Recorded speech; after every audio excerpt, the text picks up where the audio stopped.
பனங்கிழங்கு பாரு வேவிச்சு எடுத்தாச்சுங்க. ஒரு 5 விசில் விட்டு இது மாதிரி வெந்த கிழங்க நார் எடுத்துக்கணும். நார் எடுத்துக்கிட்டு சுரண்டுறதுக்கு ஆரம்பிச்சுக்கலாம். எல்லா கிழங்கும் இப்படி நார் எடுத்து வச்சுக்கணும். வேவிச்சு எடுத்து வச்சுருக்க கிழங்க இப்படி சுரண்டி எடுத்துக்கலாம்.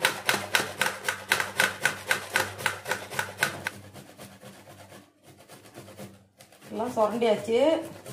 சுரண்டி இந்த மாதிரி எடுத்துக்கணும்.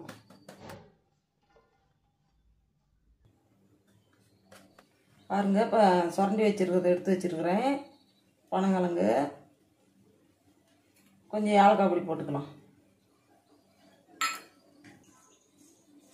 நாட்டு சக்கரை கொஞ்சம் எடுத்து வச்சுருக்கிறேன்.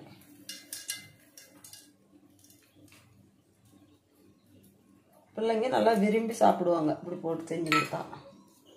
துருவின தேங்காய் 1 கப்பு,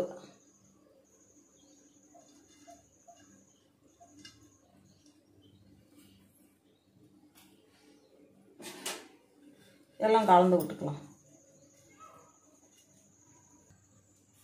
பாருங்க, பனங்கிழங்கு புட்டு ரெடி ஆச்சு. எல்லாம் கலந்து விட்டாச்சு. சாப்பிட்டு பாருங்க. குழந்தைங்களுக்கெல்லாம் கொடுத்து சாப்பிட்டு பாருங்க. பெரியவங்களும் விரும்பி சாப்பிடுவாங்க.